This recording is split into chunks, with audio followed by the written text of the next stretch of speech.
that I only had worth when I was thin, and that I did not deserve to have any needs, even the need to eat.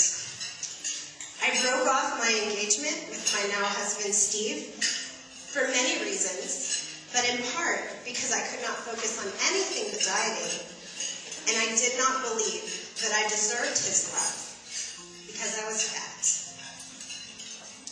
I was also, he waited for me. The rest is history. I was also a devoted Catholic, and practices such as fasting began to be really twisted for me with weight loss, and I lost the focus on God. In the darkness, I began to believe that I didn't even deserve God's love unless I fasted or was thin enough to prove that I was good. Around that time, I had a long string of deaths in my life, which again, I managed by restricting, purging, and exercising. My parents found an amazing Christian treatment center for eating disorders called Bermuda Ranch.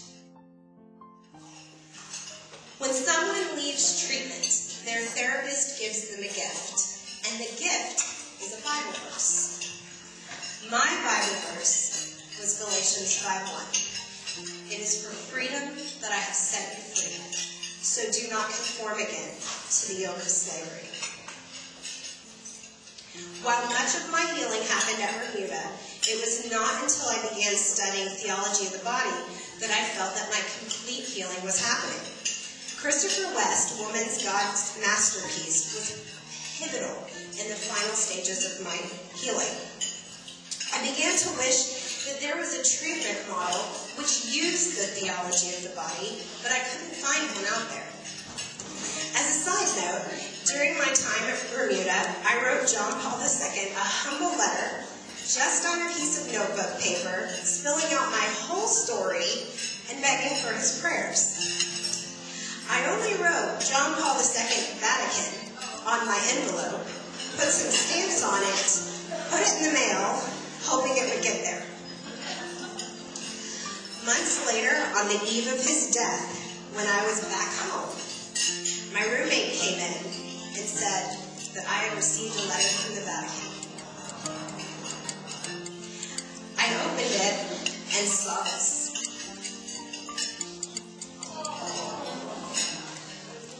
It's a letter from John Paul II's secretary saying that he had received my letter, he was praying for me, and offering his final sufferings.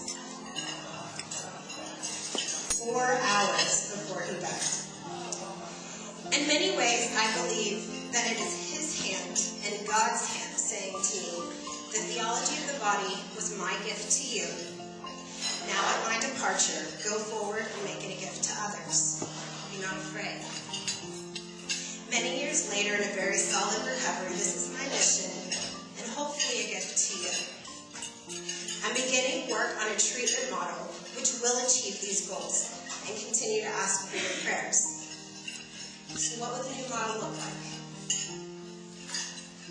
Genetic, psychological, social, and spiritual. With spiritual being the underlying theme for it all.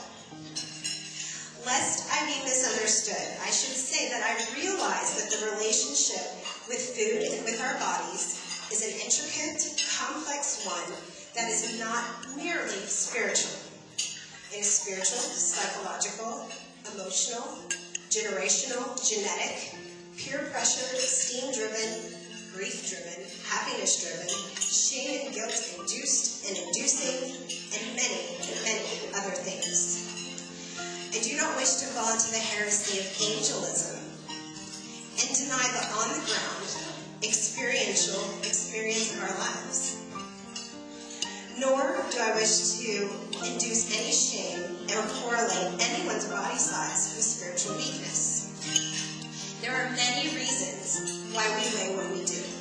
And quite frankly, as a therapist, a person's weight is one of the smallest factors that I weigh, hardly money.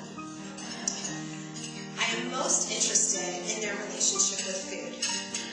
If you take 100 women of the exact same size, it is likely that you will find 100 different relationships with food.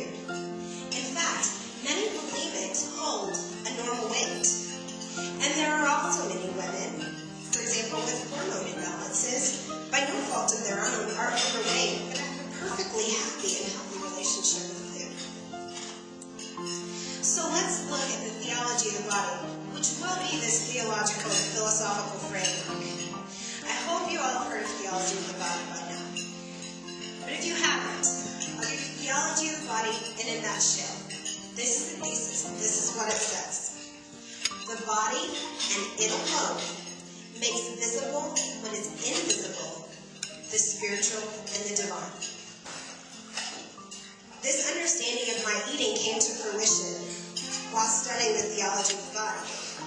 But it began when my spiritual director, Mother Paula Jean Miller of the FSCs, who has studied and written on theology of the body long before it was mainstream, wrote me a letter in treatment and shared some of her thoughts. She said, "Your body is making visible the pain you are in. I pray one day you will be able to see your beauty as God sees you."